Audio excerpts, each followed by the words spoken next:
वालेकुम dear students. आज के लेक्चर में हम बात करेंगे about nuclear science.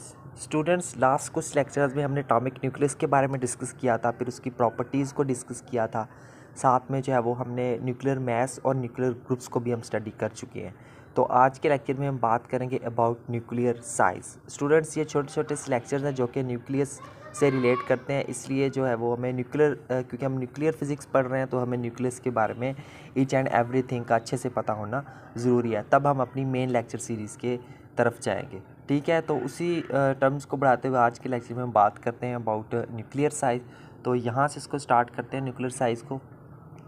Since Rutherford and his co workers gave the concept of the nuclear science. ठीक है, यहाँ पे ये जो स्पेस आपको ब्लैंक नज़र आ रही है, यहाँ पे कंसेप्ट का लफ्ज़ आएगा। ठीक है, so since Rutherford and his co workers gave the concept of nuclear science. अब जो रदरफोर्ड और उसके जो को वर्कर्स है उन सब ने मिलकर जो है वो न्यूक्लियर साइंस का हमें कंसेप्ट दिया था। कैसे दिया था? By there world famous experiment called Rutherford alpha particle scattering experiment, जो कि एक हमारे पास एक वर्ल्ड फेमस एक्सपेरिमेंट हम पहले भी पढ़ चुके हैं। और वो कौन सा था? Rutherford alpha particle scattering experiment, या फिर हम इसको सिंपल रदरफोर्ड एक्सपेरिमेंट भी बोलते हैं। तो इस एक्सपेरिमेंट के थ्रू जो है वो उन्होंने हमें, रदरफोर्ड और उसके को वर्कर्स ने हमें न्यूक्लियर साइंस का कंसेप्ट दिया था। इस एक्सपेरिमेंट के थ्रू कैसे दिया था? थ्रू गोल्ड फॉयल, यानी कि उसने इस एक्सपेरिमेंट में क्या यूज़ की थी? एक गोल्ड फॉयल यूज़ की थी। So in all experiments it was formed that volume of nucleus is proportional to the mass number A. ठीक है, अब और भी कुछ एक्सपेरिमेंट्स किए गए, तो उन तमाम एक्सपेरिमेंट्स में जो है वो एक चीज़ को नोट डाउन किया गया कि उसमें जो वॉल्यूम ऑफ न्यूक्लियस है वो हमेशा मैस नंबर के डायरेक्टली प्रोपोर्शनल होता है। तो यहाँ पे हम इसको लिख सकते हैं V is directly proportional to E, V for volume and A for mass number, या फिर ठीक है।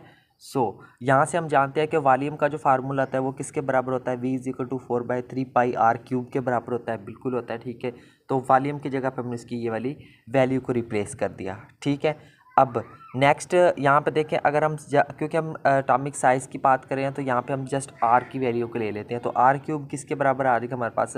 r³ directly proportional to A। यहाँ पे अगर हम साइन जो है वो दोनों तरफ क्यूब ले रहे हैं तो r is directly proportional to A raise to the power 1/³ के बराबर आ जाएगी। ठीक है, तो यहाँ से अगर हम साइन ऑफ प्रोपोर्शनैलिटी ख़त्म करें तो हमारे पास कांस्टेंट आएगा। तो कांस्टेंट क्या है यहाँ पे हमारे पास? r0। तो r is equal to r0 A raise to the power 1/3। और यहाँ पे जो r0 है ये क्या है? Where r0 is experiment constant and its value is 1.2 into 10 raise to the power -15 minute. यहाँ पे ये जो हमारे पास जो r0 है ये हमारे पास एक्सपेरिमेंटल कांस्टेंट है और इसकी जो वैल्यू है वो हमारे पास होती है 1.2 into 10 raise to the power -15 metre. ठीक है स्टूडेंट, तो ये था हमारा आज का लेक्चर जिसके अंदर हमने न्यूक्लियर साइंस को डिस्कस किया है। सो मिलते हैं नेक्स्ट लेक्चर में न्यूक्लियर डेंसिटी को डिस्कस करेंगे। सो तब तक के लिए टेक केयर एंड अल्लाह हाफिज़।